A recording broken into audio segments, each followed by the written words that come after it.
그 고린도전서에 나오는 바울이 가르치는 바울의 권면은 무엇인가? 믿지 않는 불신자와 결혼했어요. 내가 믿지 않는 여인과 또 믿지 않는 남자와 결혼을 했지만 갈라서야 되느냐 말아야 되느냐라고 할 때 그 사람이 상대자가 같이 살기를 좋아하거든, 같이 살기를 원하거든 헤어지지 말라고 이야기하는 것입니다. 이것이 뭡니까? 우리 주님의 가르침이고 사도 바울의 가르침이죠. 그러면 구약의 말씀을 들을까요? 신약의 말씀을 들을까요? 이런 어떤 모순된 이야기가 나오고 있는 것입니다. 우리가 하나님의 말씀을 볼 때 하나님의 말씀은 구약의 말씀도 하나님의 말씀이요, 신약의 말씀도 하나님의 말씀인데, 그러면 구약의 말씀이 다르고 신약의 말씀이 다를 때 우리는 그럼 어떻게 어느 말씀을 듣는 것이 합당한 것인가? 이런 어떤 질문을 던지게 되는 것입니다. 우리가 지금의 윤리적 잣대를 보게 되면 이방 여인과 믿지 않는 사람과 결혼해서 그 이유 때문에 많이 갈라선다면 세상 사람들이 그 사람을 손가락질할 것이요, 그것은 합당하지 않다라고 이야기할 것이고, 그것은 뭡니까? 종교 열광주의들이 하는 자세라고 손가락질할 것입니다. 오히려 바울의 가르침이 합당하다고 이야기할 것이에요. 그러면 구약의 에스라의 그런 가르침은 잘못된 것인가?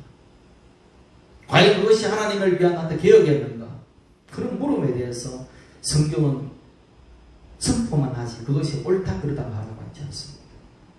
그럼 우리는 거기에 대해서 어떻게 답을 해야 될 것인가? 이런 부분들이 있다는 이야기입니다. 또 가만히 보게 되면 이스라엘 백성들이 가나안의 땅에 들어올 때 정복 이야기가 나옵니다. 어느 한 곳에 들어가면 아무도 없는 무인도에 들어가면 사람이 살지 않기 때문에 가서 점령할 수 있죠. 그러나 이스라엘 백성들이 광야를 이집트에서 출애굽되어서 광야를 거쳐서 가나안 땅이라는 곳에 들어갈 때 그 가나안 땅에 있는 많은 사람들이 토속민들이 살고 있었다는 것입니다. 그것이 가나안 족속들이었죠. 근데 그 가나안 족속들 하나님께서 들어갈 때 뭐라고 말씀하셨냐? 그곳에 있는 모든 가나안 족속을 어린아이부터 어른에 이르기까지 진멸하라. 심지어는 짐승까지도 진멸해버리라라고 명령을 내립니다. 그런 무서운 어떤 하나님의 과연 진짜 어떻게 우리가 받아들여야 될 것인가? 그런데 예수님께서 말씀하시는 하나님의 아버지는 구약의 그런 하나님과 전혀 다른 하나님을 이야기하고 있죠. 그리고 가르칠 때 뭐라고 이야기해요? 네가 왼밤을 맞으면 오른밤을 돌려대라고 이야기합니다. 구약에서는 원수를 뭡니까? 이는 이로, 눈에는 눈으로 갚아라고 이야기하는데 예수님께서는 오른밤을 맞고도 왼편을 돌려야 하고, 오리를 갈아가자면 심리를 가고, 굿옷을 벗어달라고 하면 속옷까지도 주라는 거. 그러니까 한마디로 말해서 예수님께서는 무한정의 어떤 사랑의 하나님을 이야기하고 있는 것이죠. 누구의 말이 옳은 것인가? 예수님이 말씀하시는 그 뭡니까? 하나님과 모세의 율법이 가르치는 그 하나님은 과연 같은 하나님인가에 대한 어떤 물음을 던질 수 있는 것입니다. 또 구약에서는 시체를 만지면 부정하기 때문에 제사장들이나 예인들은 성전을 봉사하기 때문에 거룩하지 부정하기 때문에 시체를 만지면 안 된단 말입니다. 그렇기 때문에 시체를 피해가는데 예수님께서는 뭡니까? 시체를 만지는 거예요. 왜? 선한 사마리아인의 비유가 나옵니다. 선한 누가복음 10장 30절 이하에 보면 선한 사마리아인의 비유를 하면서 바리새인들이 누가 우리의 이웃인가? 우리의 이웃이 과연 누구인가? 라고 물을 때에 예수님은 비유를 말씀하죠. 강도 맞는 한 사람이 있는데 그만 맞아서 칼에 맞고 죽어가는 그 사람, 그 시체가 되어가는 그 사람에게 제사장이 지나가다가 뭡니까? 그냥 지나쳐갑니다. 또 레인도 지나가다가 그걸 보고 그냥 지나갑니다. 그런데 얼마 있지 않아 선한 사마리아인이 와서 그 사람을 뭡니까? 끌어안고 상처를 싸매고 주막집에 가서 그 뭡니까? 죽어가는 사람을 살려내는 것입니다. 그 비유가 예수님 비유죠. 구약에서는 시체를 만지면 부정하다고 했는데 예수님께서는 왜 그러면 그런 데 가서 그것을 살려내는 그런 일을 하시는 것이고, 이런 부모들에 대해서 이야기를 하고 있는 거예요. 그럼 구약은 율법이고 신약은 복음인가? 그럼 우리는 복음을 믿는 자인가 율법을 믿는 자인가?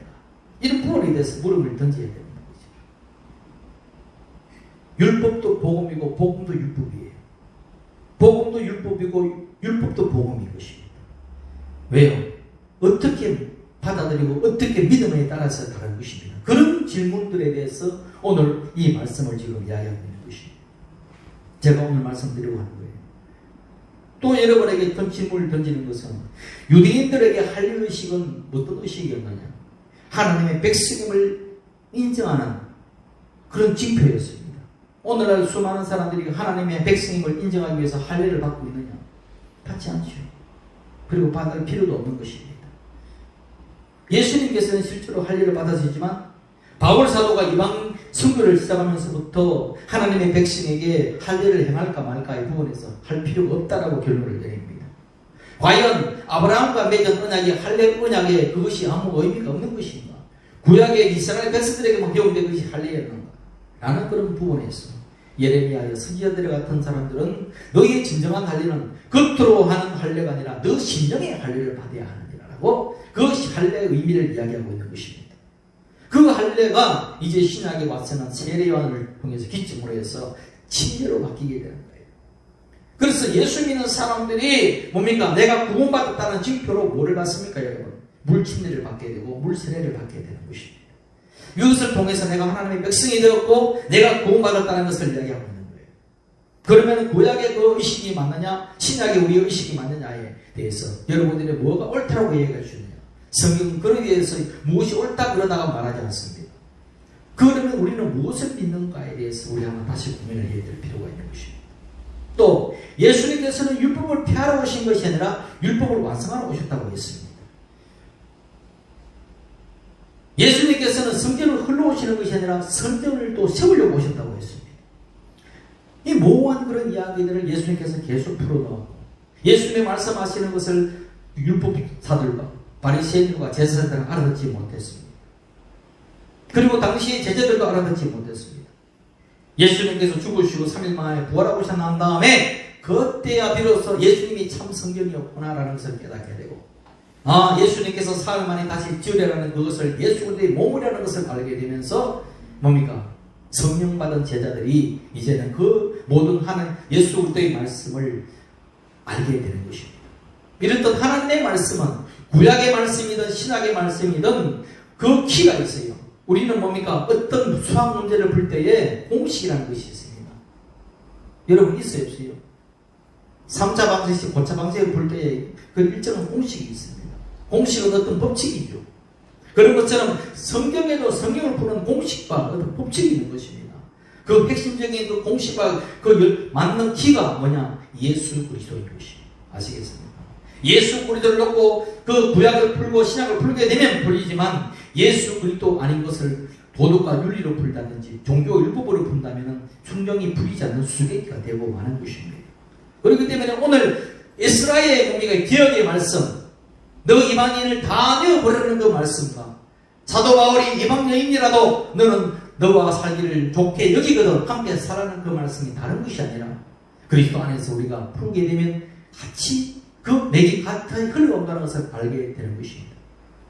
그것이 뭡니까? 우리에게 성령이 짧은 지식과 우리 이성으로 가서 그것을 해석하려고 하면 부딪히게 되고 성경은 그래서 다 거짓말이라고 이야기되는 것입니다. 기독교 역사에도 그런 인물들이 있었습니다. 기독교 역사에 예수님의 제자 중에 사도 요한이 있습니다. 마지막까지 가장 오래 살아남았던 반모섬에서까지 귀양 가서 거기서 요한계시록을 지었던 그 사도가 사도 요한입니다. 그리고 가장 사랑받던 제자의 이름이 요한입니다.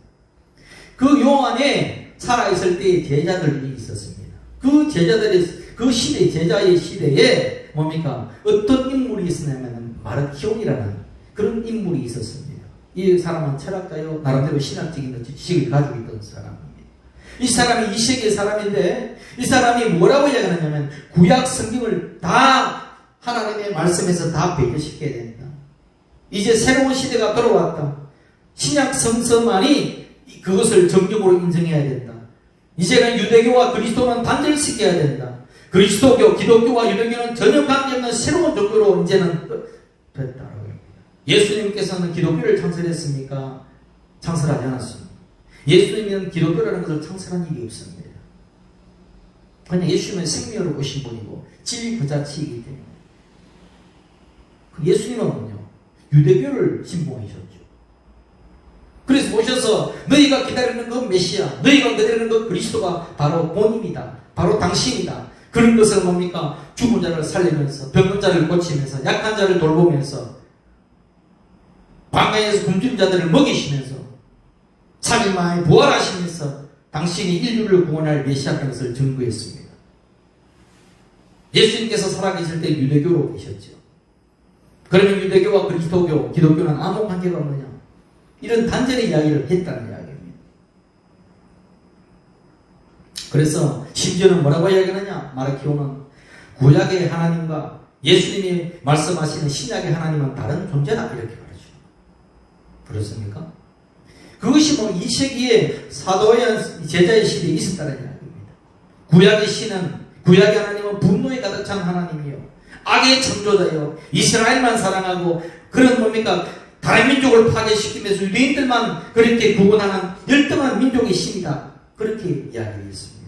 반면에 신약의 신은 뭐라고 하느냐? 구약의 신은 구약의 신과는 달리 모든 인류를 사랑하고 포용하고 은혜와 사랑의 근원으로서 그 아들 예수를 보내시고 자신을 계시한 그런 좋으신 하나님이다. 이렇게 이야기했다. 과연 그것이 옳은 일인가?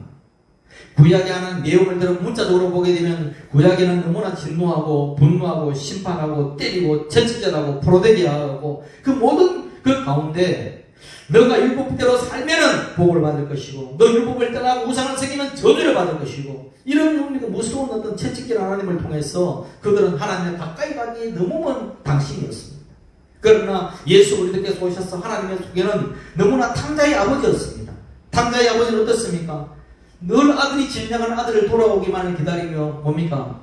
하늘을 바라보고 먼 산을 바라보고 자기 아들이 아들 오기만을 기다리는 그런 유약한, 그런 사랑이 많은, 그런 동정심이 많은 은혜가 풍성한 그런 하나님으로 소개했다는 이야기죠. 그렇기 때문에 구약의 하나님과 신약의 하나님은 그 성격이 달랐는가? 그런 부분에 대해서 이 마르키온이라는 이단자는 다르다고 이야기했다는 것입니다. 여러분은 구약 성경을 얼마나 읽고 신약 성경을 얼마나 읽을지 몰라지만 우리가 말씀을 가지고 말씀이 없이는 살 수가 없죠.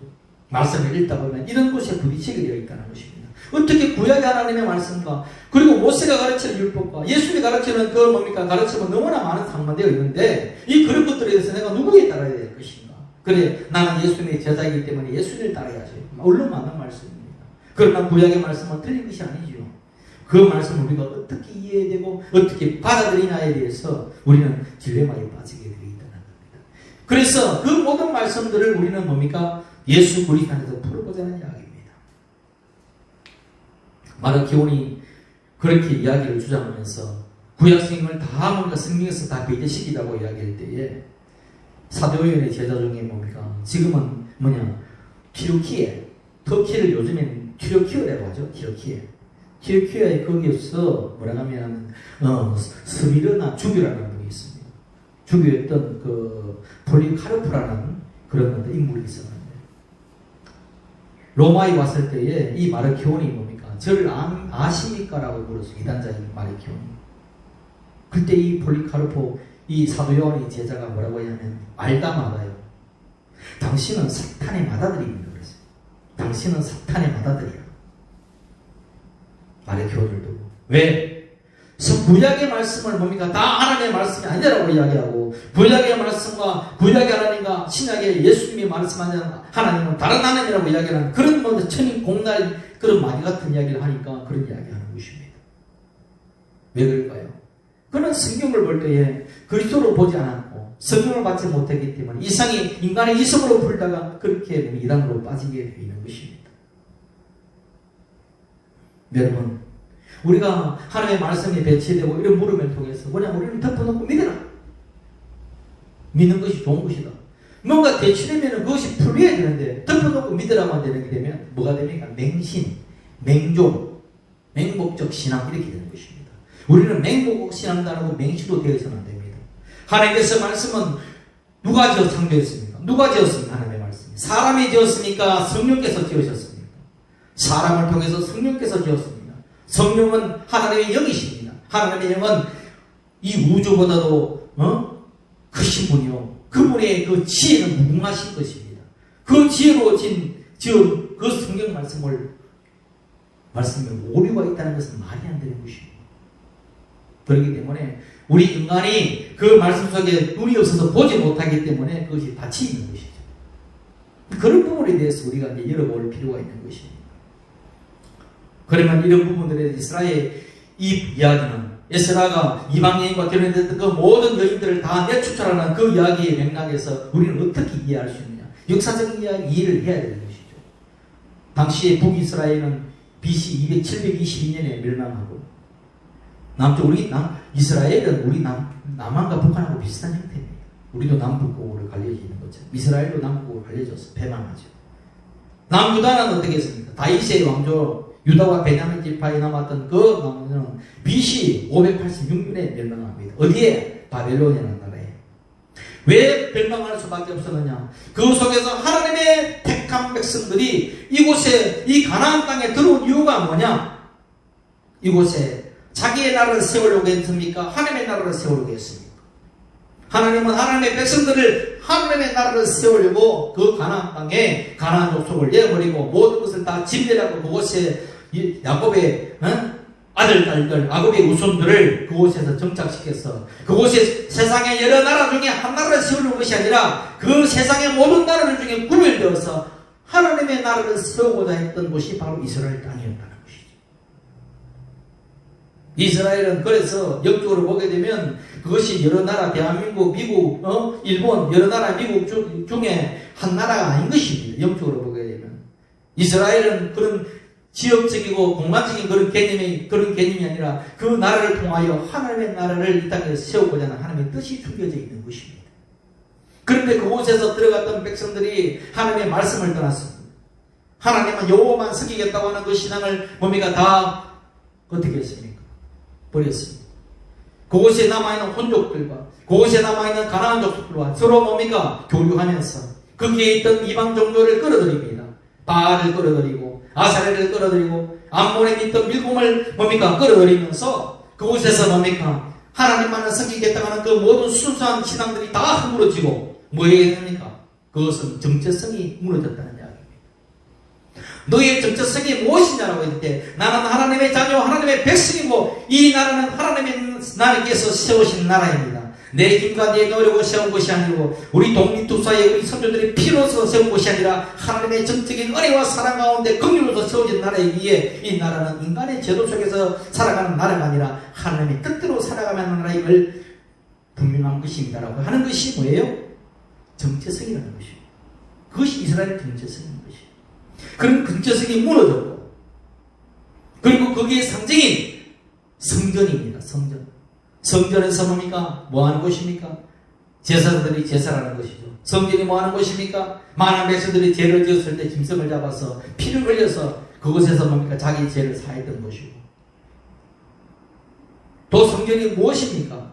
하나님과의 교통의 장소였습니다. 그곳에서는 물두멍을 지나서 내 모든 손과 발을 씻고 그리고 뭡니까? 지성소를 들어가서 언약궤를 만지면서 언약궤에는 만나를 그리고 언약궤에는 지팡이가 있습니다. 아론의 쌍난 지팡이가 있죠. 그곳에서 누구와 만납니까? 하나님과의 교제를 하는 하나님 음성을 듣습니다.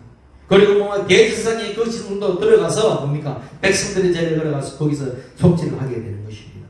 그런데 그곳에 죄가 임하고 정체성이 흐트러지고 그러니까 성전이 파괴되고 율법이 떠나고 개인지니까 어떻게 돼요? 그 모든 이스라엘의 원래 정체성은 다 허물어졌기 때문에 어떻게 됩니까? 포로가 되는 것입니다. 잡혀가는 것입니다. 여러분도 마찬가지입니다. 내가 예수를 믿고 하나님의 사람이라고 말하면서 내가 가치관이 하나님의 뜻하는 말씀 따라 가는 것이 아니라 세상의 가치 따라 세상의 욕망 따라 내 이기적인 자아 따라 가게 되면 그것은 뭡니까?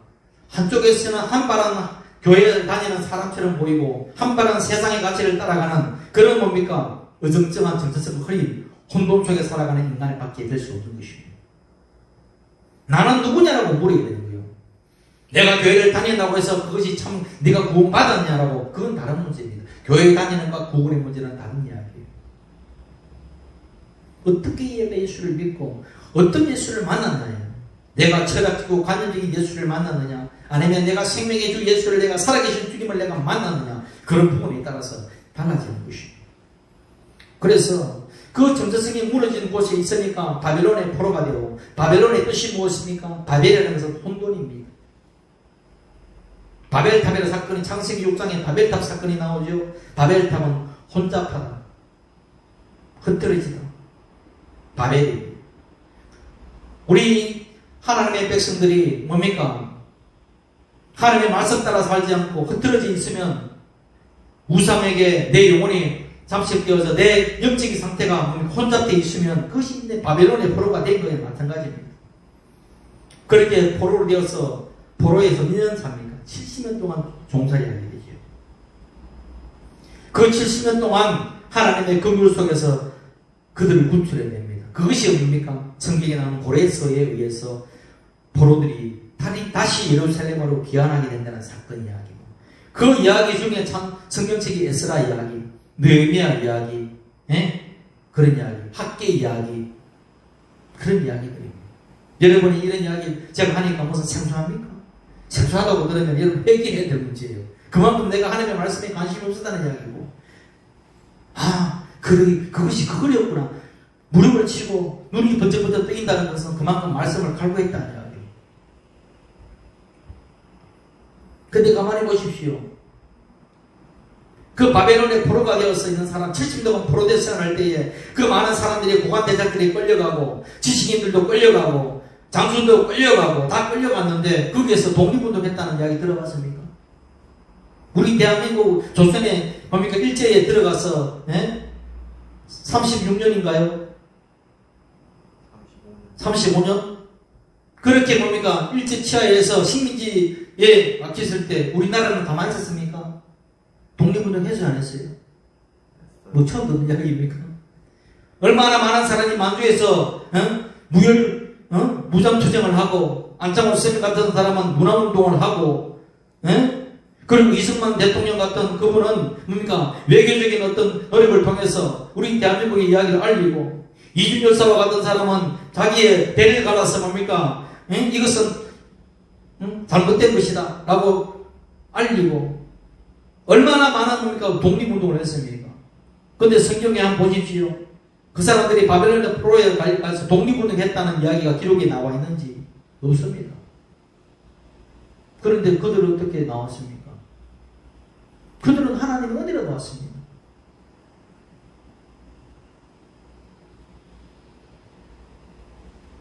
고레서가 누굽니까? 유대인입니까? 아닙니다. 그냥 바벨론 사람이에요. 근데 바벨론 사람이 하나님의 은혜가 임하니까, 이스라엘 백성, 유대인들이 믿는 그 하나님은 참신이더라. 그러니까 너희들 가서 거기에 성전을 다시 재건해라. 내가 빼앗아 왔던 그 금과 은과 그 성전의 모든 기구들을 내가 돌려줄 터이니 너희는 가서, 내가 모든 성전 재건하는 비용은 내가 낼 터이니 너희는 가서 성전을 재건하라. 느헤미야를 보내고, 스룹바벨을 보내고, 에스라를 보내고, 여호수아를 보내고, 다 그렇게 보내면서 성전을 재건하고 성벽을 재건하고 예루살렘을 복원한 일을 누가 시켰느냐? 이방의 왕이 시켰다는 이야기입니다. 이 가능한 일이냐고요? 가능한 일이냐고요? 마치 애굽의 바로가 자문해서, 야, 모세 너 말이 맞아. 그러니까 당시 백성들 가서 그 보험 땅에 가서 살아. 그리고 그냥 가기는 안 되니까 다 내가 이야기 줄 테니까 경비를 다 줄 테니까 가서 열심히 살아. 이렇게 한 거와 똑같다냐. 포로로 끌어갈 때는 언제고, 또 이방인의 그 왕에 의해서 이 이스라엘 백성들을 다시 돌려보는 것은 웬 말이냐 이거예요. 뭔 뜻입니까? 내 인간적인 노력과 독립투쟁을 통해서 그들이 정치했습니까? 그 포로기한이. 그 모든 포로기한은 모두 전적으로 하나님의 긍휼과 은혜였다는 것입니다.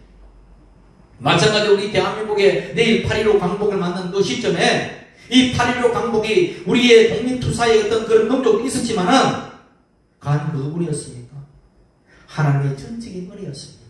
역사에 개입하신 우리 주님께서 이 조선 땅에 하나님께서 긍휼을 베푸셔서 이곳에 뭡니까? 하나님의 복음의 씨가 떨어졌기 때문에 이 조선 땅을 통하여 이 모든 동북아시아에 뭡니까 복음이 전부되는 그 전초기를 만들려고 이 땅에 하나님의 강국을 허락하신 것입니다. 때문에 우리 대한민국도 하나님의 전적인 은혜 속에 있는 나라다. 이런 자부심을 가지고 있는 거예요. 때문에 이스라엘 역사는 우리가 구약에 보면서 이스라엘 역사를 많이 배우는데 그 이스라엘 역사가 우리가 뭡니까 우리나라가 아닌 다른 나라의 그런 변방에 있는 그 딴 나라 역사를 배우려고 우리는 성경을 읽는 것이 아닙니다. 무엇을 왜 성경을 읽느냐? 그런 이스라엘 역사를 통해서 우리의 영적인 것을 발견하기 위해서 우리 영적인 모습을 찾아보기 위해서 그런 것입니다. 이스라엘은 우리의 어떤 단면인 것이죠. 우리의 모습인 것이죠. 우리는 뭡니까? 하나님의 백성으로 부름받았습니다. 그리고 난 다음에 어디에 들어갔습니까? 그리스도라는 땅으로 들어갔습니다. 그러나 그 세상 그곳에서 세상의 신들이 우리 안에 들어와 있는 거예요. 만몬의 신이 들어오고 쾌락의 신이 들어오고 물질의 신이 들어오고 뭡니까? 내 자아의 완고한 성이 쌓여져서 이제는 가나안 땅에 내가 하나님의 백성으로 삶을 살아가는 그 모든 것이 다 무너지니까 이제는 세상의 포로가 되어서 세상의 가치 따라 세상의 보안주도가 무금직한 그 기준을 따라서 돌이키게 되니까 하나님께서는 또다시 포로가 되게 하고 포로된 그 자를 70년이라는 기간을 통해서 70은 뭐예요? 7 곱하기 10입니다. 7이라는 것은 하나님의 숫자예요. 10이라는 것은 완전한 숫자예요. 그래서 7이라는 하나님의 은혜의 그 숫자를 통하여 완전한 하나님의 때에 70년이라는 기간을 통하여 성숙시켰어. 이제는 다시 한 번 더 기회를 주는 그런 포로 기한을 통해서 다시 하나님의 그리스도의 땅을 밟아서 성기를 다시 너의 신앙을 회복하라는 이야기입니다. 그래서 우리는 난 때로는 믿음의 사람은 그리스도가 내 안에 들어오시고부터 전쟁이 시작되죠. 내 안에 세상의 신과 그리스도가 다투게 되는 것입니다. 내 안에 신앙의 양심의 법과 세상의 가치와 싸우게 되는 것이고 내 안에 성령의 법과 내 안에 옛 본성의 아담의 본성이 막 싸우게 되는 것이고 그것이 두 가지에 다투면서 나는 공부한 사람이다라고 바울이 괴로워했던 것처럼 그런 다툼이 생기게 되는 것입니다. 그런 갈등과 다툼이 없다면 나는 죽었구나. 예수 믿으면 평안하겠는데 왜 나는 이런 다툼이 많을까? 예수 몰랐다면 내가 이런 신앙적 양심을 갈등을 하지 않아도 되는데 예수 믿지 않으면 주일 점수할 필요도 없고 예수 믿지 않으면 술도 잘 마셔도 되고 예수 믿지 않으면 담배도 피워도 되고 예수 믿지 않으면 온갖 죄를 지어도 그것이 죄가 아닌데 예수 믿기 때문에 내 인간의 본능을 다 잠식하면서 그렇게 살아야 되는 내 모습을 보니 너무나 답답하다. 차라리 죽기 전에 예수 믿고 죽는 것이 낫지 않을까라고 생각할 수도 있다는 이야기입니다. 그럼 우리는 어떻게 해야 될까? 그런 부분에서 갈등할 때에 우리는 세상의 포로가 되고 바벨론의 포로가 되어서 다시 하나님께 긍휼을 주셔서 우리를 회복시키신다는 그런 이야기가 오늘 이 에스라의 귀한 이야기고 그리고 에스라의 귀한 그 공동체 안에서 이방인과 자식을 낳고 살아가는 그 상황 속에서 왜 뭡니까 이방인을 내보내라고 했는가? 왜 이방 여인과 낳은 그 자식들까지도 내 필요까지도 내보내라고 하는가? 이것은 인륜을 거스리고 이것은 천륜을 거스리는 그런 일들을 어떻게 하나님의 말씀이라는 복음이라는 그 이름 안에서 다인되고 있는가? 라는 그런 물음에 대해서 여러분 어떻게 생각하느냐? 그것은 그런 것입니다. 이 이스라엘 땅은 단순히 어떤 그런 나라가 아니라 내 안에 있는 이 땅은 그리스도라는 이 땅에 들어왔는데 내가 세상 이방인이라는 세상적인 영을 끌어들이고 세상의 뭔가 종교를 끌어들이고 세상의 것을 다 끌어들여서 그와 함께 혼합되어서 내가 하나님도 좋고 물질도 좋고 세상도 좋고 쾌락도 좋고 하나님 말씀도 좋고 다 그렇게 결혼해서 그렇게 살아가는 것이 이방인과 결혼했다는 그런 영적인 의미예요. 하나님도 좋고 물질도 좋고 하나님도 좋고 돈도 좋고 하나님도 좋고 권력도 좋고 하나님도 좋고 미래도 좋고 내 세상도 좋고 하나님도 좋다고 하는 이야기예요. 그것이 뭔가요? 그것이 이방인과 결혼했던 영적인 상징인 것입니다. 하나님이 좋으면 하나님이 좋은 것이지 하나님이 좋고 돈도 좋아야라는 것은 모든 망령되들이 있는 것이 있어요. 나는 세상도 좋고 하나님 좋다는 것은 그건 가능한 얘기인가 마찬가지죠. 그건 무슨 말입니까? 나의 신랑은 예수라고 하는데 저 옆집 남자도 좋아요. 그런 거예요. 그것이 온전한 이야기입니까? 내 안에 있는 그 이방인들은 내 안에 있는 이방적인 그리스도가 아닌 그 모든 것들은 내보내는 것입니다. 예수 그리스도를 만난 바울을 보십시오. 내가 예수 그리스도와 십자가에 못 박힌 주님 외에는 내가 아무것도 알지를 작정하였고 그리스도 외에는 다 배설물을 여긴다라고 이야기할 정도로 그리스도를 사랑하고 주님만 바라봤다는 이야기예요. 바울이 만난 예수와 내가 만난 예수가 뭐가 다를까? 오늘날 교회에서 가르치는 그런 가르침과 바울이 말하는 만났던 예수, 수많은 순교의 피를 흘리면서까지 사자에게 입이 들어가서 찬송하면서 죽어가는 그 사람들의 그 순교 현장 속에서 만났던 그 사람들의 예수와 과연 내 예수는 뭐가 다른가? 내가 만난 예수는 액세서리 정도의 예수 아닌가요? 내가 만난 예수는 뭡니까? 취미로 다니는 예수 아닌가요? 그런 부분에 대해서 우리는 뭡니까? 내 자신에 대해서 물음을 던져야 되는 것입니다. 정말 내가 예수를 만난 사람인가? 정말 내가 예수를 믿는 사람인가? 내가 그냥 교회만 다니는 사람인가? 라는 그런 물음에 내가 던져야 될 필요가 있어요. 정말 내가 하나님의 백성으로서 내가 진짜 주 예수를 사랑하는가? 아니면 예수를 이용하려고 하는가? 예수를 이용하는 자들은 세상도 좋고 돈도 좋고 하면도 좋아요가 되는 것이죠. 그러나 당신만 좋아요 하는 것은 뭐예요? 온전한 사랑이죠. 예수 그리스도께서 우리의 신랑 되시고 우리는 그분의 신부라고 하면 신부의 상징은 순교입니다. 순교한 신부가 될 수 있을까요? 그렇기 때문에 이 에스라 시대에 하나님의 땅, 그리스도의 땅, 이스라엘의 땅, 예루살렘의 땅, 그 땅에 들어온 모든 귀한 공동체에게 하나님의 율법의 말씀을 던지는 것입니다. 이방인과 그 있는 자식들도 다 내어봅니다. 이것은 뭡니까? 단순한 역사적인 사실이었지만 그 역사적 사실을 통해서 우리 오늘날 교회 안에서 우리 자신의 모습을 돌아가는 이야기예요. 나도 내 안에 이방인을 데리고 결혼하고 살고 있지 않아요. 그 속에서 내가 세상에 어떤 쾌락을 놓고 살고 있잖아요. 라는 것을 내가 놓고 볼 때, 아하, 그런 것들은 다 내가 보내야 되는 거구나. 그래야 진짜 내가 그리스도의 충분한 신부가 되는 거구나. 이게 뭡니까? 이 말씀 안에 가르침이라는 것입니다. 그게 성경을 보는 관점인 것이에요. 이스라엘 역사를 배우려고 하는 것이 아닙니다. 이스라엘 역사를 배우려고 하면 이스라엘의 민족사에 무혈투쟁하는 사람들의 이야기를 많이 놓아야 되겠죠. 그렇지 않습니까? 그러나 그런 무혈투쟁에서 이스라엘 역사에 굉장한 인간의 용맹성을 줬던 그런 인물들을 적어놓지 않습니다. 다윗 정도는 적어놨겠죠. 그러나 다윗도 허물도 다 적어놓습니다. 우리나라 용비어천가 여러분 알지요? 그 용비어천가의 그 4대족까지 보니까 허물과 단점들을 기록한 것이 있습니까? 어떤 역사책 속에서 뭡니까? 창조한 태조 왕건에 또 태조 이성계에 그런 뭡니까? 단점들을 다 적어놓고 이런 허물을 적어내고 그 종족들의 허물을 덜추어냅니까? 그렇지 않습니다. 성경은 그런 사람의 약점과 허물과 뭡니까? 죄들까지도 덜추어내서 우리의 적나라한 모습을 드러내는 것입니다. 성경은 우리 인간의 용담을 기록한 기록물이 아닌 것입니다. 성경은 무엇인가? 인간의 역사, 이스라엘 역사를 통해서 뭡니까? 하나님을 보여주는 것입니다. 예수 그리스도를 보여주는 것입니다. 그래서 그것을 통해서 내가 하나님을 보았을 때에 내가 성령을 보아하는 것이고, 그러나 그리스도 신화를 한번 보십시오. 그리스도 신화는 신의 이야기를 하고 있습니다. 수많은 신들이 오고 있습니다. 그 수많은 신들은 도덕과 윤리도 없습니다. 그 모든 모습들은 우리 인간을 이야기하고 있죠. 그리스도 신화는 사람이 만들어낸 창작 신화는 신의 이야기를 하지만 그 신의 이야기 속에서 인간의 이야기를 하고 있고, 성경은 인간의 이야기를 하고 있지만 그 안에 신의 이야기를 하고 있는 것입니다. 이 다른 것이에요. 그렇기 때문에 이 하나님의 말씀은 인간의 창작인 것이 아니라 하나님의 직접 쓴 하나님의 성령이라는 것이죠. 만약에 이스라엘 역사를 기록한 구약책이라면 그 속에서 누가 나와야 되는? 마카베오가 나와야 됩니다. 마카베오는 어떤 사람이냐? 마카베오는 뭡니까? BC 164년에 예수님 오신 게 BC 164년에 안티오쿠스라는 그 왕이 알렉산더의 장수였습니다. 알렉산더 대왕 알죠, 여러분? 유럽을 제패한 그 알렉산더 대왕의 뭡니까? 네 장수 중에 한 명이에요. 알렉산더는 뭐예요?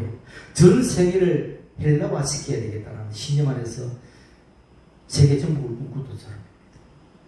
헬라는 어떤 철학이냐? 여러분이 배우는 소크라테스, 플라톤, 아리스토텔레스, 또 피타고라스, 이 모든 뭡니까? 그 사상적 철학, 수학적 철학 기회를 다 나온 것이 우리 헬라예요.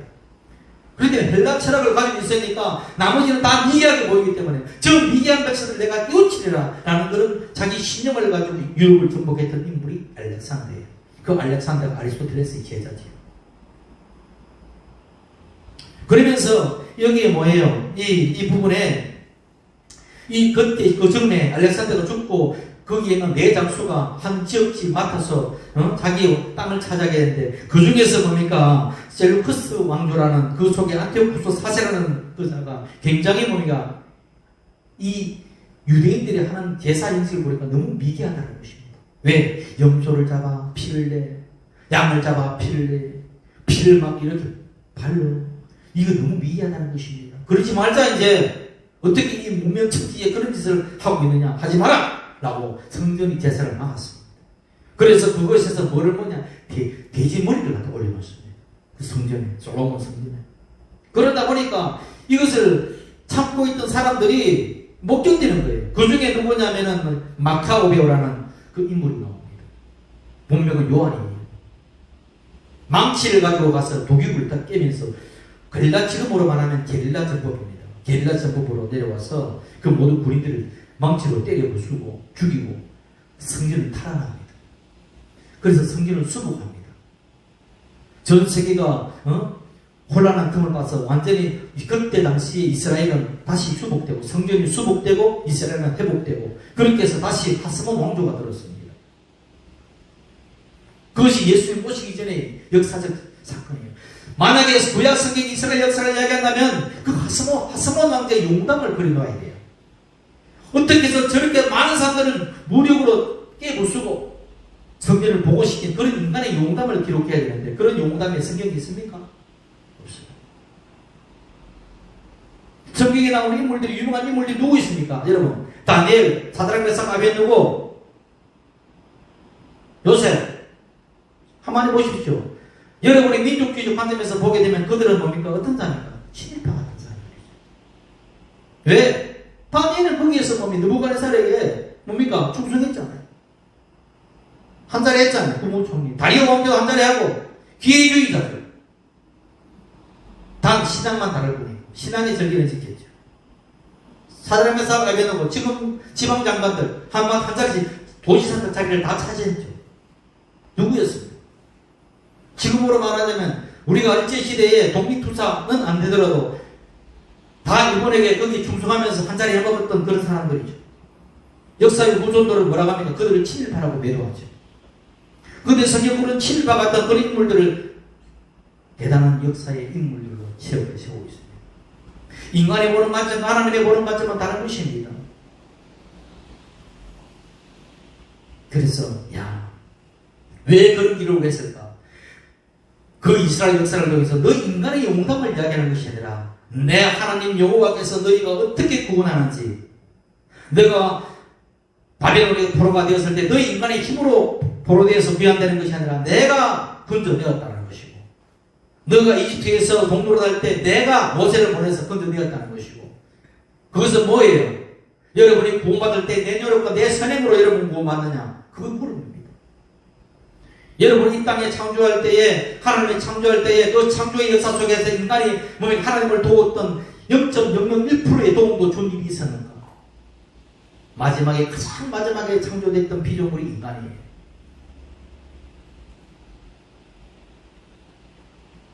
기름보다 더 높게 태어난 것이 인간입니다. 그렇죠? 너희 구원의 역사에, 너희 새 창조의 역사에, 너희 창조의 역사에 너희 인간들이 어떤 한 1%라도의 어떤 공이 있었느냐? 마찬가지다.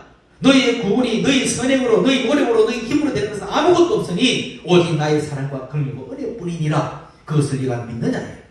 그 아들 예수를 내가 보내어노라. 그 예수를 네가 믿고 의지하고 그를 받아들이면 너는 구원을 받는다는 것입니다.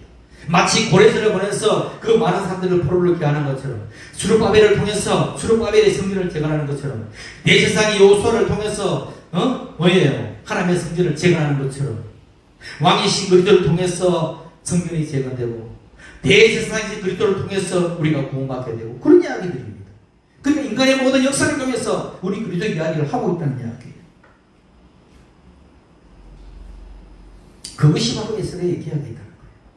그런 의미에서 바라봐야 되는 것입니다. 문자적으로 보는 것이 아니라 그 안에 영적인 깊은 의미를 통해서. 그래서 구약은 뭐라고 하냐? 오역이라고 이야기하고, 그래서 구약을 뭐라고 하느냐? 그리스도의 그림자라고 이야기하는 그림자와 모형은 뭐예요? 실제 보면은 사라지게 되어 있는 것입니다. 그림자가 실제와 그림자, 그리고 뭡니까? 모형과 실제가 오게 되면 뭡니까? 절기도 사라지고, 뭡니까? 모형 성경도 사라지고, 다 사라지게, 오직 예수 그리스도만 남게 되는 거예요.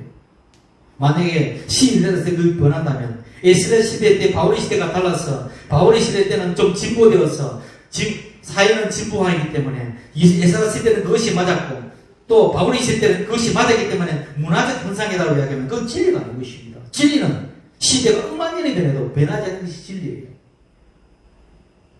문화는 무엇인가? 시대에 따라서 변하는 것입니다. 마치 과거에 양반 상놈의 제도가 있을 때는 지금으로 말하면 잘못된 제도죠. 그러나 그 시대 때는 그것이 뭡니까? 사회적 정의였습니다. 또 일부 다처제가 뭡니까? 우리의 조선시대 이전까지만 해도 다 일부 다처제가 사회의 어떤 제도권이 있었습니다. 그거에 대해서 악이라고 이야기하지 않습니다. 그럼 오늘날 그런 이야기하면 잘못됐다고 하죠. 이 문화의 것입니다. 그건 진리가 아닌 것이죠. 진리는 시대가 변하더라도 아무리 엉망이 있어도 변하지 않는 것. 그렇기 때문에 에스라의 하나님의 말씀은 진리인 것입니다. 문화가 아니라. 그 문화가 아니라 진리이기 때문에 그 진리의 말씀은 변하지 않는 것이고 그 말씀은 뭡니까? 인간의 말이 아니라 그 속에 영적인 깊은 의미를 캐고 나면 그렇구나. 그 이스라엘의 뼈아픈 역사의 현장을 통해서 뭐를 이야기하는 거구나. 오늘 내 자신 속에 있는 그 이방인을 내어보려고 하는 거구나. 순결한 신부가 되라는 이야기구나. 그런 이야기를 보고. 그러면 바울의 이야기는 무엇인가? 여러분 7장에서 바울의 이야기를 가만히 보면은 왜 믿지 않는 자들과 결혼했을 때는 그들과 같이 살기를 원하거든 같이 살라고 하는가? 그 이유가 무엇일까? 예수님께서 이야기하잖아요. 나는 율법을 뭐하러 왔다? 피하러 온 것이 아니라 완성을 하고. 모세는 너희에게 뭡니까? 살인하지 말라 했지만 예수님께서는 뭐라고 합니까? 미워하는 것도 살인하는 것이다.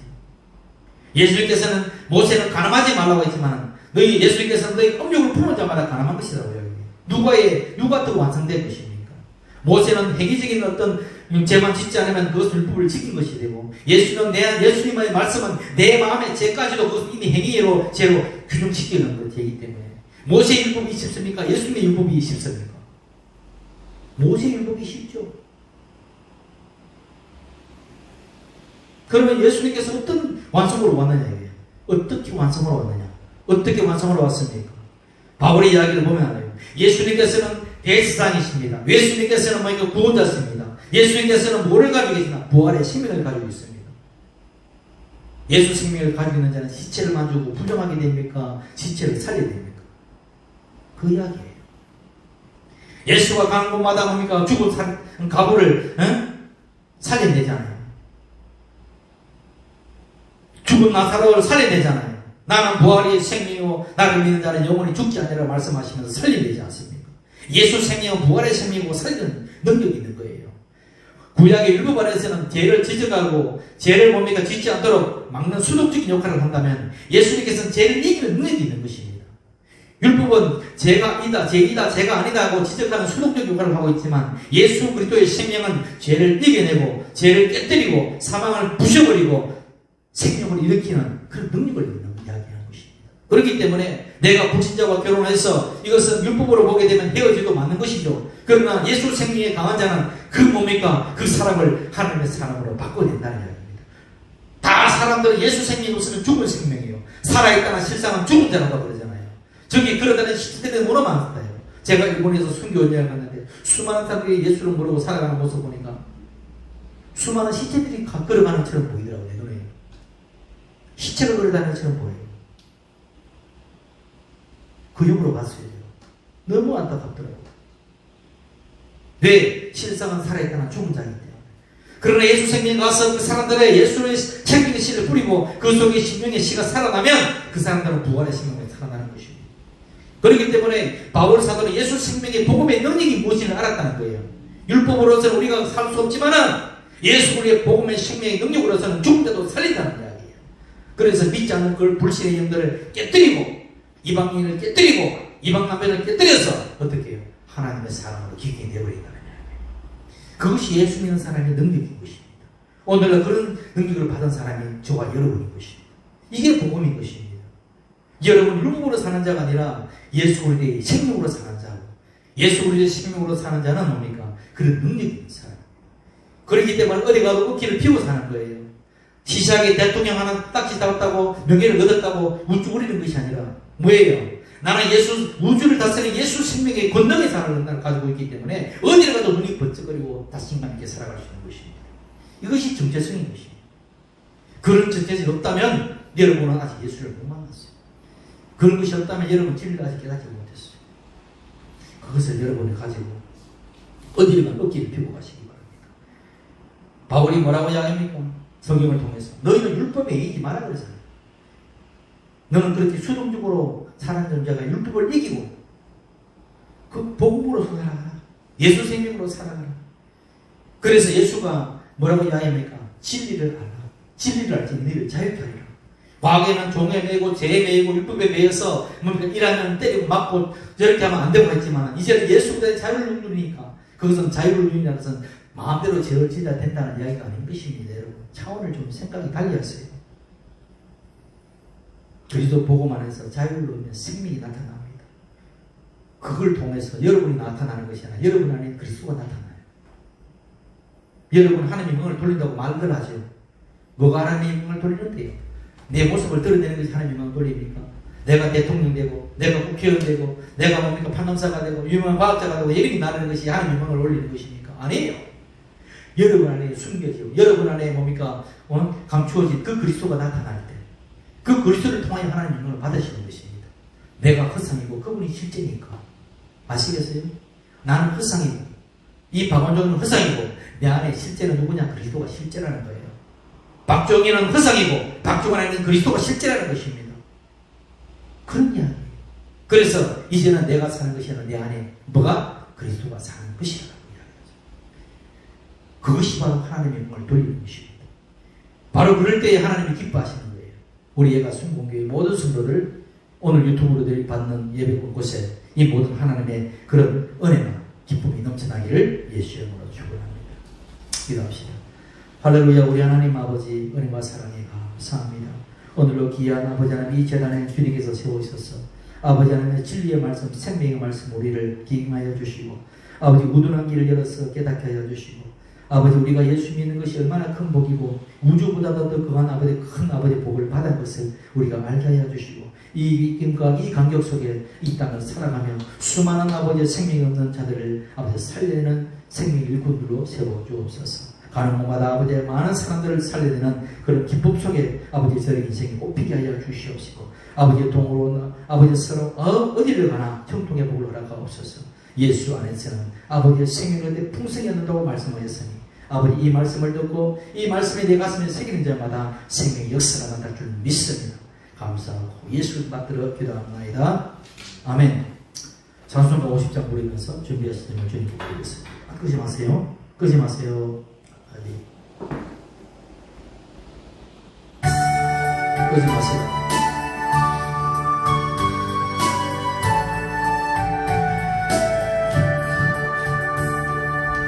내게 있는 모든 것을 아낌없이 드리네. 사랑하고 의지하며 주는 따라 살리라. 주께 드리네. 주께 드리네. 사랑하는 구주와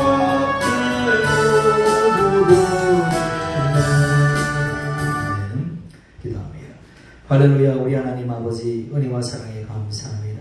오늘 아버지 거룩한 설을 아버지 특별히 주님의 날을 기억하여 아버지 이곳에 와서 함께 아버지 주를 찬양하며 아버지 주를 기뻐하며 주를 앙망하며 주님의 주신 말씀에 은혜로 감사하여 주의 영광을 드리고 감사의 물을 드리며 아버지 내 소득에 아버지의 10의 1을 주님의 것으로 알고 분별하여 아버지 올려드리는 그 모든 위에 하나님께서 만배로 채워주시고 저들의 삶의 풍성에 아버지 은혜가 넘쳐나게 하옵소서.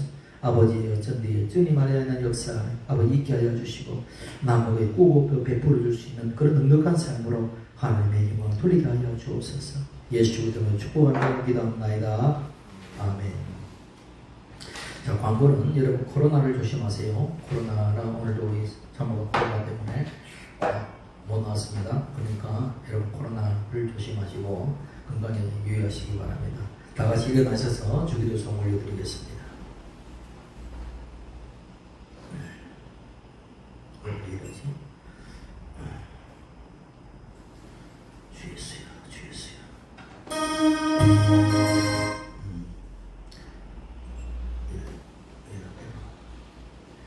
이거 보시면 안 되네요. 아이고, 되는 거 이제. 1, 9, 1.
지금은 우리 주 예수 그리스도의 은혜와 하나님 아버지의 지극하신 사랑과 보혜사 성령 하나님의 내려하시고 교통하시고 충만하신 은혜가 오늘도 주 예수를 만나 주 예수 생명을 아버지 받고 기쁨으로 따라가는 우리 주의 자녀들 또 하나님의 권속들 아버지 저들의 삶의 모든 터전 위에 저보다 항상 함께 계실지어다. 아멘. 할렐루야. 감사합니다.